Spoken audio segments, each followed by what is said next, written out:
Ikalawang Mga Hari Kabanata 6. Pinalutang ang talam ng palakol.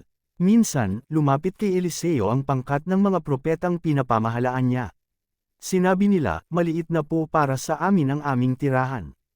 Kung papayag kayo, pupunta kami sa Jordan at paputol kami roon ng kahoy na gagawin naming bahay.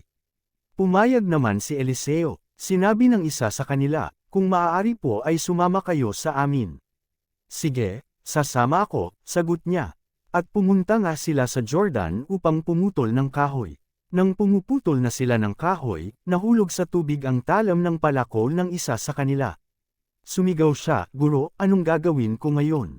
Hiniram ko po lamang iyon. Itinanong ni Eliseo, saang banda nahulog?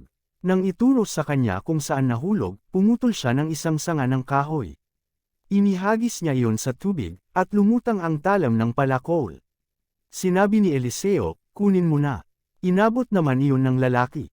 Si Eliseo at ang mga taga-Syria. Minsan, binalak ng hari ng Syria na digmain ang Israel. Tinipon rin niya ang kanyang mga tauhan at sinabi sa kanila ang kanyang napiling lugar na pagkakampuhan. Ngunit ipinasabi ito ni Eliseo sa hari ng Israel. Binalaan niya ito, huwag na huwag kayong pupunta sa naturang lugar sapagkat nag-aabang doon ang mga taga-Syria. At pinabantayan nga ng hari ng Israel ang mga lugar na sinabi ni Eliseo. Maraming beses na sinabi sa kanya ni Eliseo tungkol sa balak na pagsalakay ng mga taga-Syria. At lahat ng lugar na sabihin sa kanya ay pinalalagyan ng mga bantay. Dahil dito, labis na nabahala ang hari ng Syria. Kaya, tinipon niya ang kanyang mga tauhan at tinanong, magsabi kayo ng totoo. Sino sa inyo ang nakikipagsabuatan sa hari ng Israel? Isa sa mga naroon ang sumagot, wala po, mahal na hari. Si Eliseo po, ang propeta sa Israel ang nagsasabi sa kanilang hari kahit ang inyong mga lihim na binabalak. Sinabi niya, kung ganoon, hanapin ninyo siya at hulihin. May nagsabi sa kanyang si Eliseo ay nasa Dothan, kaya nagpadala siya roon ng maraming kawal na sakay ng mga karwahe at kabayo. Gabi na nang dumating sila roon at pinaligiran nila ang lungsod. Kinabukasan ng umaga, lumabas ang katulong ni Eliseo at nakita niya ang maraming kawal, ang mga kabayo at karwaheng nakapaligid sa lungsod. Sinabi niya, Guro, paano tayo ngayon? Sinabi ni Eliseo, huwag kang matakot. Mas marami tayong kakampi kaysa kanila. At siya'y nanalangin, Yahweh, buksan po ninyo ang kanyang paningin nang siya'y makakita.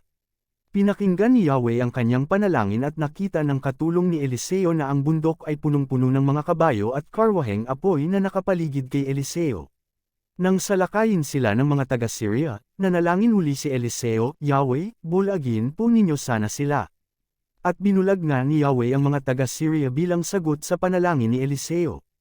Sinabi niya sa mga ito, hindi rito ang daan, hindi ito ang lungsod.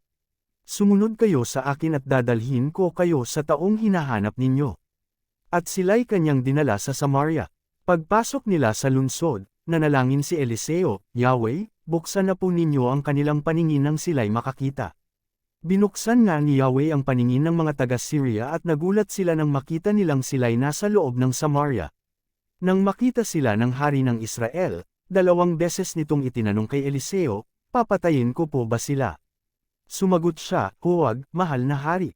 Hindi nga ninyo pinapatay ang mga nabibihag ninyo sa digmaan. Sila pa kaya, sa halip, kakanin ninyo sila at painumin, pagkatapos ay pabulaykan sa kanilang hari. Nagpahanda ng maraming pagkain ang hari ng Israel at pinakain ang mga bihag na taga-Syria, saka pinauwi sa kanilang hari. Mula noon, hindi na muling sumalakay ang mga taga-Syria sa lupain ng Israel.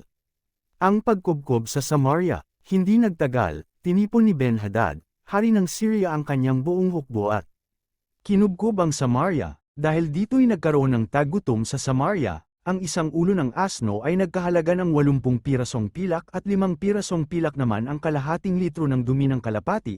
Minsan, nang naglalakad ang hari ng Israel sa ibabaw ng pader ng lungsod, tinawag siya ng isang babae, Mahal na hari, tulungan po ninyo ako, sinabi niya. Kung hindi ka tutulungan ni Yahweh, paano nga kita matutulungan? Wala naman akong trigo o katas ng ubas, ano bang problema mo? Tanong sa kanya ng hari. Sumagot ang babae, napag-usapan po namin ng babaeng ito na iluto namin ang aking anak para may makain kami ngayon, bukas, ang anak naman niya ang kakainin namin, kaya naman po iniluto namin ang aking anak at kinain, Nang hingin ko na po ang kanyang anak para iluto, itinago po niya at ayaw niyang ibigay. Nang marinig ito, pinunit ng hari ang kanyang damit. Nakita ng mga taong malapit sa pader na nakasuot pala siya ng damit sako na nakapailalim sa kanyang kasuutan bilang tanda ng matinding kalungkutan. Sinabi niya, "Patayin sana ako ng Diyos kapag ngayong maghapoy hindi ko napapugutan ng ulo si Eliseo na anak ni Shaphat," kaya't inutusan niya ang kanyang lingkod na kunin si Eliseo.